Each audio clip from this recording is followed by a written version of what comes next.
ఈరోజు మా తాలూకాలోనే గుమ్మగట్ట మండలం రూరల్ మండలం వాళ్ళు ఈరోజు ఈ విద్యార్థి సంఘాలు సంఘీభావంగా వాళ్ళు కూడా ఈరోజు రిలే నిరాహార దీక్ష చేస్తున్నారు. ఈ రిలే నిరాహార దీక్ష ఖచ్చితంగా చంద్రబాబుకు ఒక బుద్ధి ఉంటే తన కొడుకుతో ఫస్ట్ రాజీనామా చేపేలా. ఎందుకంటే ఈరోజు రాష్ట్రమంతా కూడా ఈ రిలే నిరాహార దీక్షలు జరుగుతున్నాయి. తెలుసారు, ఈ డిఎస్సి పైన మొదటి సంతకం పెట్టింది ఆ రోజు చంద్రబాబు నాయుడే. ఇదే డిఎస్సిని దగా డిఎస్సిగా చేసింది చంద్రబాబు నాయుడే.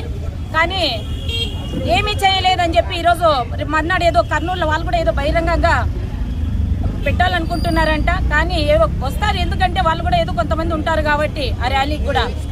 నిన్న కూడా చూసి మీ గుత్తిలో ఒక అమ్మాయి, భవానీ అనే అమ్మాయి స్పోర్ట్స్ హోటల్ కింద వేరే వాళ్ళకి ఇచ్చేసింటే అమ్మాయి మెరిట్ స్టూడెంట్ కోల్పోయింది డిఎస్సిలో. అమ్మాయికి ఎంత అన్యాయం జరిగింది ఇప్పుడు.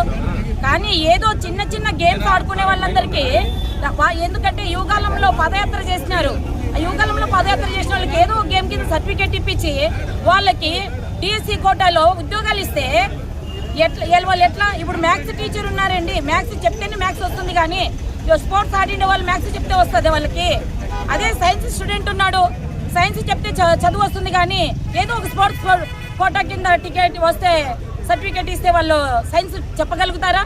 అదే అన్నీ అంతే కదా, సోషల్ అంతే, మిగతా సబ్జెక్టులన్నీ అంతే కదా. అది తెలియదా చంద్రబాబు నాయుడుకి? అంటే పిల్లల జీవితాలతో ఆడుకుంటున్నారా? మొన్న చూసి మా కనేకళ్ళు ఇదే ఏదో సాక్షి పేపర్ రాస్తే వాళ్ళ పేపర్ రాసింది అనుకుంటా ఉంటే, ఇదే మనోహరన్నే వెళ్ళి అక్కడికి వెళ్ళి గురుకుల పాఠశాలలో 630 మంది విద్యార్థులకి దాదాపు 2 నెలల నుంచి నీళ్లు లేవు అక్కడ. ఎంత అసలు వాళ్ళు వీడియోలు చూస్తుంటే దుర్భరమైన జీవితాలు పిల్లలు. అసలు చూసేకి మాకే కళ్ళల్లో ఇదైపోతుంది వాళ్ళ జీవితాలు. అసలు వాసన, పిల్లలు ముక్కులు మూసిపెట్టుకొని ఎట్లా చదువుతారండి? అంటే విద్యాశాఖ మంత్రి ఏం చేస్తున్నాడు? ఇదంతా చూస్తున్నాడా? ఇక్కడ ఎమ్మెల్యే గారు ఉన్నారా ఇంతకు రాయదుర్గంలో?